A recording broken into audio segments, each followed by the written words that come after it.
o texto ainda, eu acho interessante a gente perceber como que esse texto ele é importante e ele devia ser considerado assim um texto primordial para se ler pelos comunistas de hoje em dia, justamente pelo tempo que ele foi escrito e por quem ele foi escrito também, porque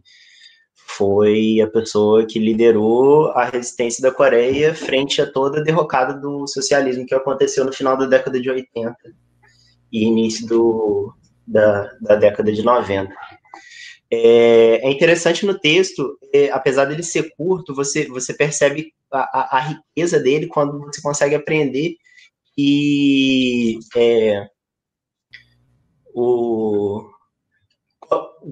você consegue ter uma perspectiva geral da evolução da consciência humana e a consciência humana para nós mesmos, o que é a própria consciência, não é? No texto ele fala em diversas partes sobre o desenvolvimento do capitalismo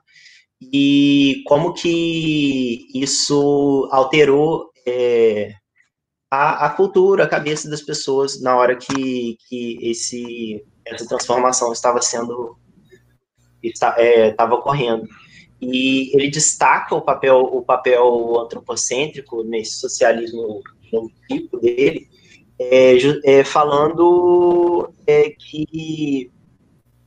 o ser humano atingiu uma capacidade de consciência tão elevada que hoje em dia a gente pode superar as nossas próprias contradições através do coletivismo, que é só através do coletivismo que a gente satisfaz as nossas necessidades. E voltando ao desenvolvimento da consciência humana, quando o capitalismo se estabeleceu enquanto modo de produção, com o surgimento das grandes indústrias e tudo mais, o ser humano, o operário, ele viu pela primeira vez e ele era tratado como meramente uma coisa, um produto ali a ser comercializado, que ele valia a força de trabalho, tal qual uma máquina valia aquilo. E uma máquina possui a capacidade criadora e tal, que ela depende de nós mesmos para que ela realize transformação nos materiais que essa máquina está produzindo, seja lá o que for. Então, o operário, tendo consciência disso, ele viu que ele não precisava mais de uma ideia, um demiurgo, né, uma ideia que projeta o espírito dele, uma ideia da qual o espírito dele parte, que o espírito dele não é uma coisa que foi dada a ele por uma consciência superior, mas que ele próprio possui esse espírito criador e que ele, através disso, vai buscar a sua independência, e por isso que a última classe é o proletariado, é a classe operária, de fato, justamente por causa disso, porque além de ser a última classe a perder as suas correntes, ela é a que está mais próxima do tipo do cerne da transformação capitalista, do cerne da transformação industrial das coisas. E é justamente quando essa revolução industrial começa a florescer, nós vemos o desenvolvimento na ciência capitalista explodir através da teoria da evolução das espécies, da descoberta do eletromagnetismo. Eram coisas que antigamente eram ideias, mas que não se provavam na prática, e com o desenvolvimento do capitalismo e das máquinas foi sendo possível provar que essas coisas existiram, e hoje em dia a gente já sabe muito mais do que essas próprias coisas que foram descobertas antigamente. Então a gente vê como o socialismo é a ciência da sociedade, é a ciência social, justamente por causa disso, porque ele aprende o desenvolvimento da sociedade e a força que move esse desenvolvimento. E são as próprias massas populares, como o Kim Jong-il e o Kim Il-sung vão botar ao desenvolver o socialismo justiano. É interessante que ele nunca se coloca o socialismo justiano em contraposição ao materialismo dos grandes professores do materialismo dialético, Marx, Engels, Lenin, Mao e Stalin, justamente por causa disso, porque ele entende a limitação histórica dessas figuras e do desenvolvimento do socialismo na época dessas figuras. Marx e Engels, como a gente já falou várias vezes aqui na reunião, inclusive já foi discussão extensa, assim, nossa, nunca se propuseram a fazer uma futurologia idealismo. Então, parte deles ia ser baseado na economia, porque eles analisavam a economia capitalista e como ela ia se transformar através da revolução, através da transformação revolucionária. E as experiências socialistas mostraram como isso realmente vai acontecer, como a aplicação dessas ideias econômicas numa sociedade deve acontecer e as consequências, as leis que vão surgir dessa aplicação dessa ciência econômica na sociedade. Então, a gente, quando, a partir da Revolução, vão ser enfrentadas contradições que discernem tão profundamente cultural e ideológico dentro da nossa sociedade, da sociedade de um determinado país, e o socialismo ele vai se desenvolver de uma maneira completamente diferente e original, dependendo de que país foi esse.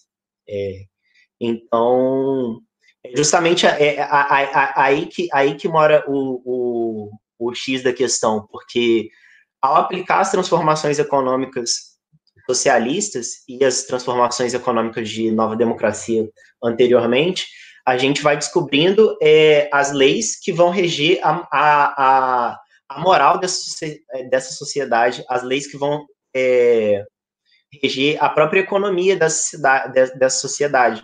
porque vão ser as transformações socialistas aplicadas à realidade de um determinado povo. E é muito importante a gente ter isso na nossa cabeça, porque muito se fala sobre como que países que tiveram as experiências socialistas, né, não construíram socialismo de verdade, essas coisas assim, quando de fato eles construíram, porque o socialismo ele não é uma bíblia que Marx e Engels escreveram e está lá escrito. O socialismo ele vai sendo construído conforme a realidade vai se impondo à construção econômica dessa sociedade. E quando Kim Il-sung e Kim Jong-il colocam as massas populares à frente da questão econômica, eles o fazem justamente por conta disso. Eles botam à luz que os problemas econômicos dessa sociedade só vão ser resolvidos a partir do momento que a gente resolve os problemas ideológicos. Porque a partir do momento que a gente começa a aplicar as transformações de nova democracia e as transformações socialistas nessa sociedade, e o nível de vida dessas pessoas vai subindo, das massas populares vai subindo, se as massas populares não forem culturadas, educadas a entender esse aumento do nível de vida dela como a construção do socialismo que elas mesmas estão fazendo, nós que somos filhos da sociedade capitalista, sempre vamos nos tender a ter uma percepção individualista sobre esse crescimento da sociedade. Então, a gente vai ter esse ganho material na nossa vida, esse aumento no nosso nível de vida. Se a gente não tiver apreensão ideológica suficiente para suportar as transformações socialistas, a nossa ideologia incrustada, individualista e capitalista dentro da gente vai fazer com que nós mesmos reproduzamos a ideologia capitalista dentro do socialismo. Então, o aumento do nível de vida acaba por criar, sem o acompanhamento ideológico, acaba por criar só pessoas cada vez mais ambiciosas, individualistas, em busca das próprias riquezas individuais. Sempre que a gente fala sobre as experiências dos governos de esquerda dos anos 2000 na América Latina, é interessante a gente ver como que a Venezuela resiste e os outros países o próprio Brasil, assim, com o exemplo do Lula. Aí o Frei tomou golpe, aí, mesmo elevando o nível de vida das pessoas,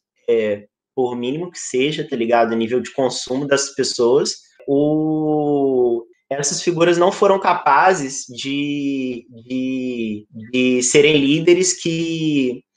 transformam, elevam o nível de vida da sociedade, mas também dão uma educação para a sociedade defender